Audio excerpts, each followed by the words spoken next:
Petit sujet sur le fait que j'ai une stat sous les yeux qui dit la chose suivante. Si je me réfère au planning de manga, @manga sanctuary, on compte pour l'année 2023 3068 sorties, manga, manhwa, webtoon, fanbook, soit une moyenne de 255,6 sorties par mois, ce qui donne 8,4 sorties par jour. Je l'ai vu ce tweet ce matin, c'est pas le repré ou quelque chose C'est comme Vagabond Chronique. ça. Ah, Vagabond Chronique, ok, d'accord. Oh, c'est beaucoup. C'est énorme. beaucoup. C'est Énorme. Et comment tu veux tenir le rythme? Tu peux pas. Malgré toutes ces sorties, tu as en plus des communautés, comme on va dire les grands fans de Fureux, les grands fans de Shoujo, qui s'y retrouvent même pas. Donc ça veut dire que c'est peut-être même pas bien réparti.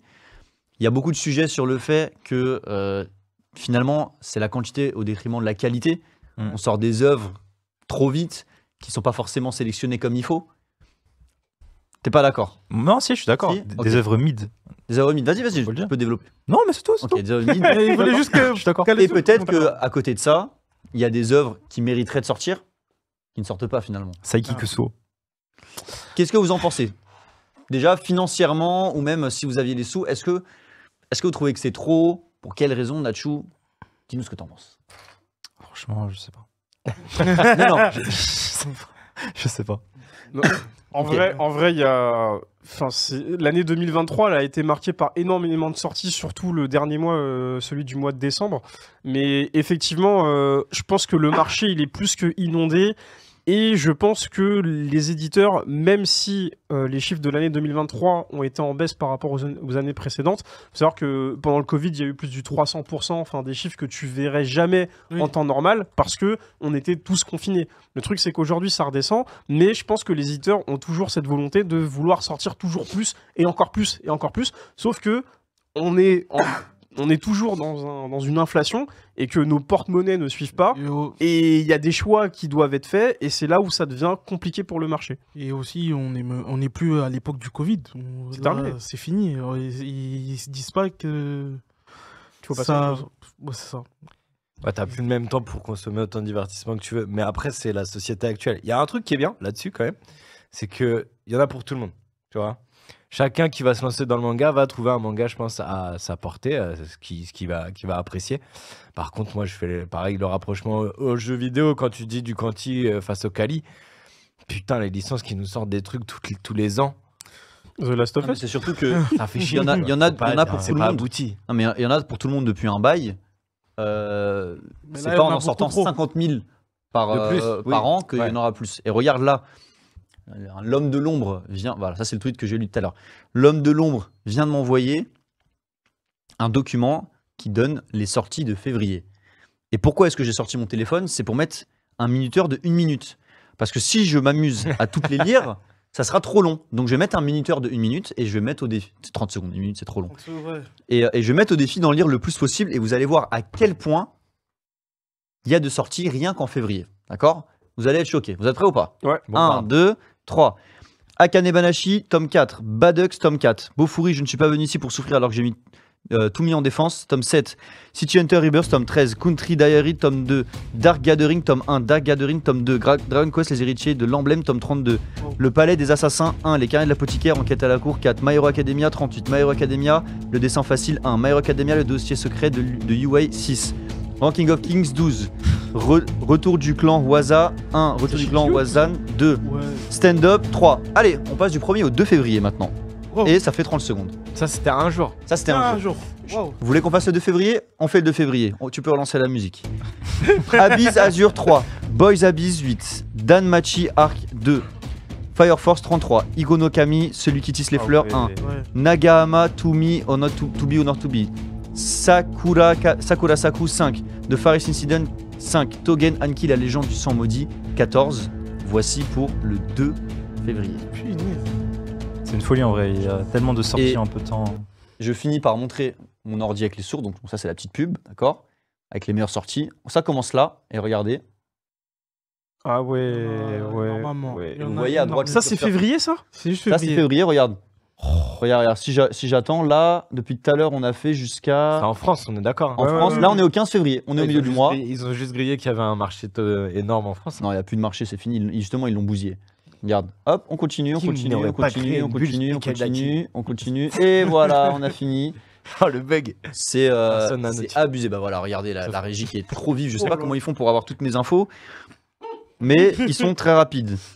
Ok, d'accord, il y a des infos dans le chat, dans le.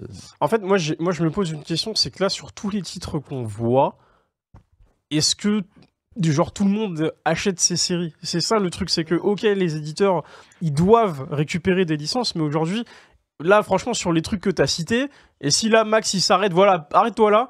Genre, By the Grace connais pas. of the Gods, tome 8. Je connais pas. Je connais pas. Perso, je connais Non. pas. Après, ça se trouve, c'est un très bon manga, mais aujourd'hui, sur tout ce qui sort, est-ce que.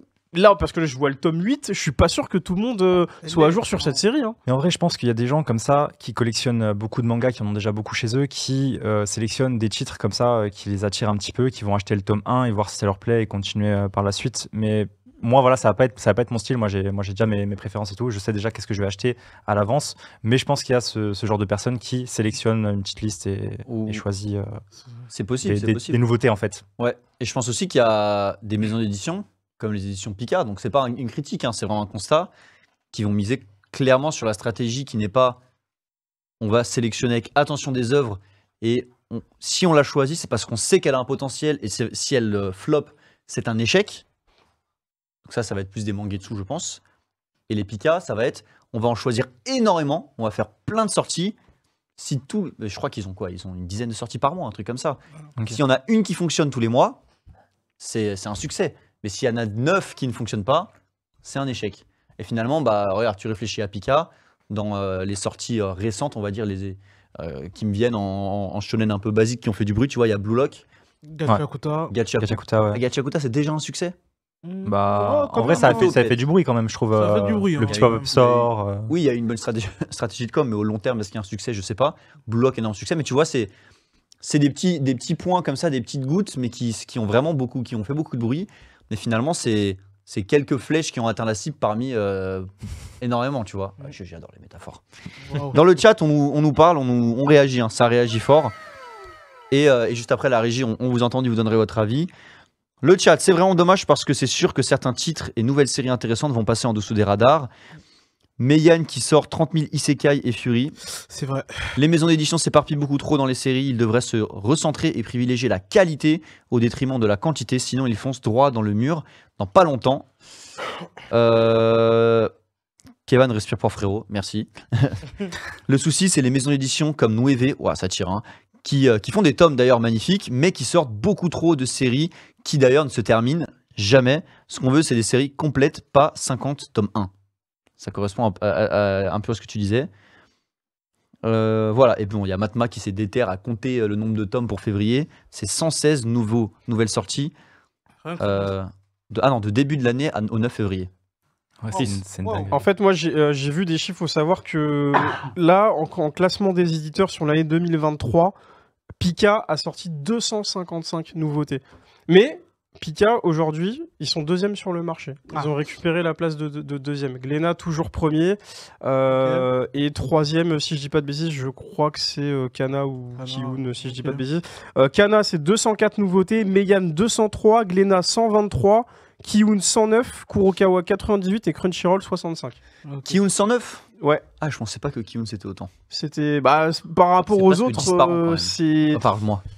Mais je trouve que ça inonde énormément le marché parce que là, moi, j'arrive plus à suivre. On a Personnellement. une remarque de Alt Manga, donc Julien qui est dans le chat qu'on salue, que je trouve vraie. Parce qu'il faut penser à pourquoi est-ce que les éditions font ça aussi, les maisons d'édition. Et il dit qu'elles inondent le marché pour gagner de la visibilité. Parce que c'est vrai que chaque sortie a plus ou moins un coup de com. Des fois, le coup de com, c'est juste une stratégie du CM sur les réseaux. Et après, on compte sur la commu pour faire du bruit, mais il y a quand même une stratégie. Des fois, c'est des gros lancements. On parlait de Gachakuta. Récemment, il y a eu Banashi, Akane Banashi, Readers Omniscient Viewpoint, un truc, c'était ça Lecteur Viewpoint omniscient. Je peux être invité, moi, je sais pas. Voilà, c'est ça. Il y a eu beaucoup d'événements. Et peut-être que c'est une question de, pas de couilles, mais de visibilité. Tu vois, c'est si on sort pas assez de choses cette année, on va pas assez entendre parler de nous. Il y a peut-être de ça. T'en penses quoi, Paul? Ouais, c'est possible. Non, mais c'est possible que ce soit une stratégie. Enfin, c'est une stratégie de. Comment on va dire agressif sur le marché, tu vois. Un marketing agressif. Ouais, c'est un peu de ça. Il y a des Ouais, événements de fou. qui sont marqués au fer rouge, tu vois, dont tu vas te rappeler parce que, comme tu l'as dit, il faut marquer le coup. Et puis pareil, tu vas avoir toujours estampillé la maison d'édition. Donc dans un certain côté, au final, ça va rentrer dans ton crâne. Tellement tu auras de sorties, tu auras toujours sur le côté. Et du coup, tu vas te renseigner sur la maison d'édition. Peut-être parce que le truc en question ne t'intéresse pas. Ça va t'orienter vers d'autres mangas de cette maison d'édition. Et du coup, c'est gagnant. Ouais, est-ce qu'il y a pas une menace pour le manga? Parce que moi, je pense un peu business et je me dis, est-ce que tu préfères acheter les droits d'une licence et que les gens achètent tous les tomes du premier au dernier?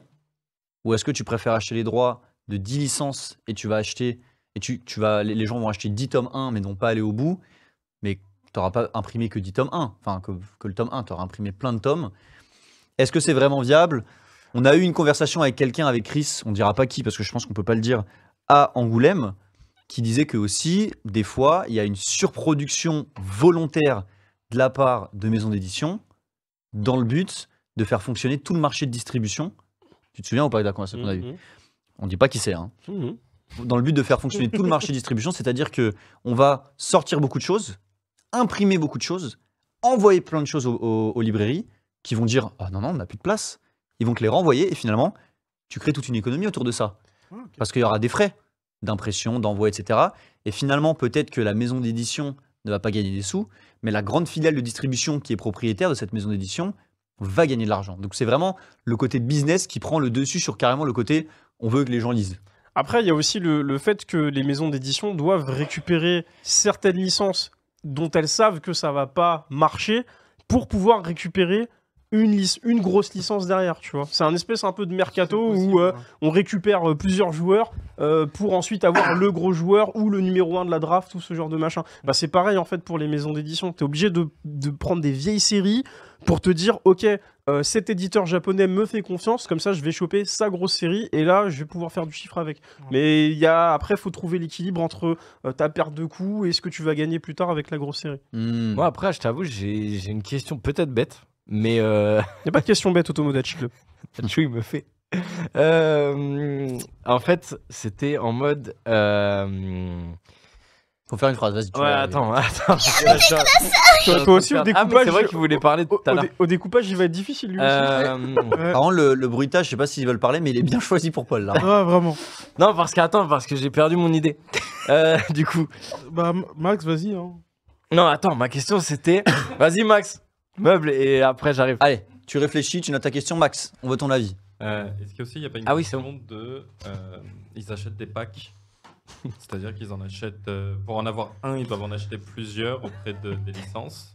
Oui, mais si c'est des packs, c'est exactement sous la forme que Chris disait avant. C'est ok, on va te donner ce truc costaud. Alors je sais pas, je dis oui, mais en vrai, je pense ne que travaille c'est pas ça, dedans dans la maison d'édition, mais je pense qu'il y a ça, comme dit Chris. C'est que oui, tu peux avoir cette grosse licence, mais tu vas acheter aussi ces petites. Ok. Et il faut savoir que les éditeurs japonais, je vais dire un truc, ça va peut-être m'attirer des problèmes, mais je pense qu'ils tiennent un petit peu les maisons d'édition françaises par les couilles sur certaines choses. Et puis aussi, il suffit que peut-être dans le pack, il y aura un qui va extrêmement bien marcher au Japon ou un truc comme ça, ou dans tout ce qu'ils achètent, ça va exploser. Et il suffit aussi que l'animé explose en France, et puis Totalement. ça part. Exemple simple, j'en ai deux. Demon Slayer, c'était un flop en France à la base, à la première impression. Les rôdeurs de Les la nuit. rôdeurs de la nuit. Exactement. L'animé sort, nouvelle édition, ça cartonne. Akane Banashi, malgré l'énorme lancement au niveau des stats, je suis désolé, je trouve, j'ai peut-être tort, que c'est un flop, mais c'est tellement un carton au Japon qu'il y aura sûrement un animé. Quand il y aura un animé, ça va sûrement relancer les ventes en France. D'ailleurs, big up à Jean-François de Panini, qui c'est grâce à lui que Demon Slayer a eu le droit à un nouveau souffle, Oui. entre guillemets. Mais Parce qu'il n'a pas été pilier de ce nouveau souffle. clairement, wow, j'aime bien. Non, mais clairement, c'est grâce à lui, et c'est pour ça qu'aujourd'hui, Demon Slayer a fait qu'il y a d'autres licences qui sont sorties chez Panini et qu'ils ont pu se relancer sur le marché et donc peut-être nous ressortir aussi des Pitch Momoko et ce genre de choses. Hein. Donc oui, des fois, une licence peut te ramener le... Sakari. Ouais, exactement. Après, pour le cas d'Akane Banashi, en plus, j'ai récupéré le tome 3 aujourd'hui parce que j'avais un peu de retard. Mais effectivement, ça marche pas parce que je pense qu'aujourd'hui, les consommateurs et les lecteurs, ils ont des affinités et ils ont des séries à terminer. Et il y a ce truc de je veux commencer une nouvelle série, mais j'ai toujours pas terminé les 6 tomes qui me manquent de ce truc-là, tu vois. Oui, et Donc, puis c'est une œuvre qui est vachement dans un art niche japonais. aussi, oui. Je pense que c'est dur de trouver sa lectorat. clientèle et son lectorat en France. Il y a une remarque dans le chat, j'aimerais bien rebondir dessus, parce que je suis pas du tout d'accord. De Busozoku, je te fais des bisous parce que je te kiffe, mais que les maisons d'édition soient dans le business et que ce soit pas des passionnés, pardon, c'est pas étonnant, je la refais. Que les maisons d'édition soient pas dans le business. Je la refais. L'inverse, c'est l'inverse. Que les maisons d'édition Ça me soient... rassure. On la refait les gars, J'ai déjà fait une. Là j'ai fait une maxime de la régie, hein. La balle graphique. Alors, le fait que les maisons d'édition...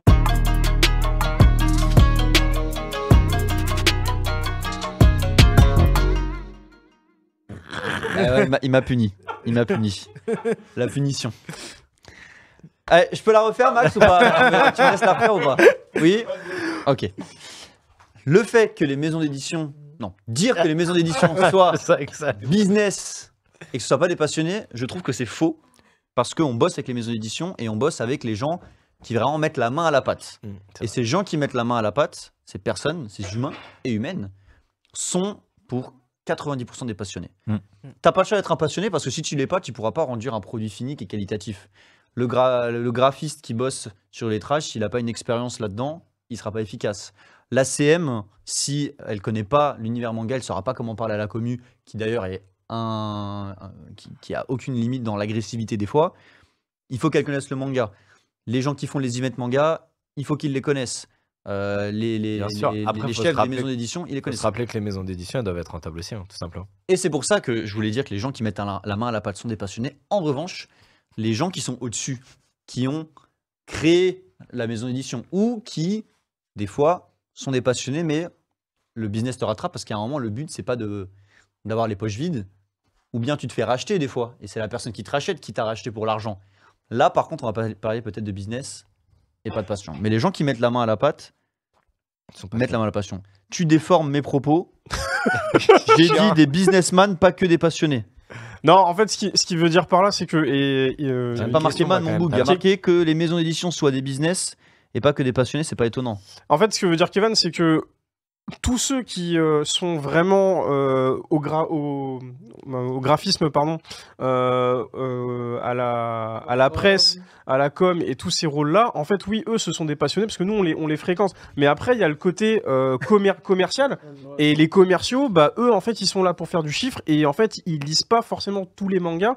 Donc, eux, ils sont là pour vendre. Et c'est là où, en fait, il y a un fossé qui se crée entre les deux entités alors qu'ils font partie de la même maison d'édition. Mais c'est juste que ils sont là, comme l'a dit Paul, aussi pour faire du business. Parce que si nous, par exemple, aujourd'hui, autour de la table, on voudrait monter notre maison d'édition et qu'on prend que des licences qui nous tiennent à cœur et qui marchent pas, parce qu'on n'arrive pas à les vendre parce que c'est des trucs qu'on kiffe, bah en fait on va couler tout de suite. Et c'est pour ça qu'il faut trouver un équilibre entre ces gens-là qui, oui, comme le dit Busozoku, sont pas forcément passionnés, mais ils sont là aussi pour faire du business, pour ensuite pouvoir te proposer quelque chose de meilleur à l'avenir s'il y a une série que tu kiffes et que c'est, je sais pas, Pika, parce qu'on a parlé hier et que je sais que t'en as gros sur le cœur.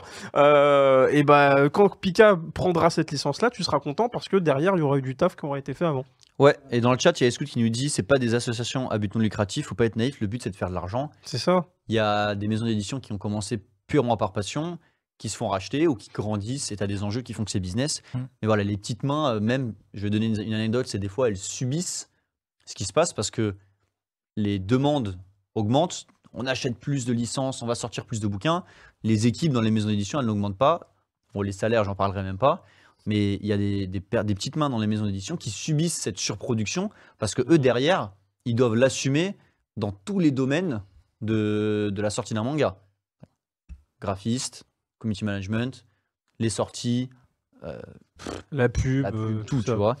Après, moi, justement, ça rejoint la question que j'avais en tête. Je vais pas te regarder, Nacho, sinon je vais rigoler. Mais en gros, à partir de quel moment ils arrêtent de sortir? Tu vois, les maisons d'édition, par exemple, on a vu que tu sors, je sais pas, 100 nouveaux mangas. À partir de quel moment, en fait, est-ce que tu signes pour toute la série, genre je te dis une connerie, il y a 16 tomes, ou est-ce que tu vas vendre 3 tomes, voir que tu vends, je sais pas, genre 600 exemplaires dans toute la France, que c'est un flop total, et du coup tu dis bon bah j'en édite pas plus. Je suis pas pro là-dedans et peut-être que Chris, tu pourras me reprendre. Déjà, il faut savoir qu'il y a des différences entre la provenance. Si tu bosses avec les Japonais, ce sera pas pareil qu'avec les Coréens, ce sera Ok. pas pareil avec les Français. Z, auteur de Space Punch, qui était autour de la table plusieurs fois, nous a expliqué que quand il a écrit le premier tome, je crois qu'il avait signé pour 2 ou 3 tomes, et c'est les ventes du premier ou des 2 premiers qui vont déterminer si on va refaire des Ok. commandes. Là, c'est la vente des 3 premiers, et ensuite ils voient s'ils peuvent rallonger la série. Comme Même des 2 premiers. Parce que quand le 3e sort, ils doivent déjà commencer la fave. la fin. 4e. Ouais. En C'est fait, ça. en fait, ça dépend parce que si tu parles de manga et que tu négocies avec la Shueisha ou d'autres maisons d'édition japonaises,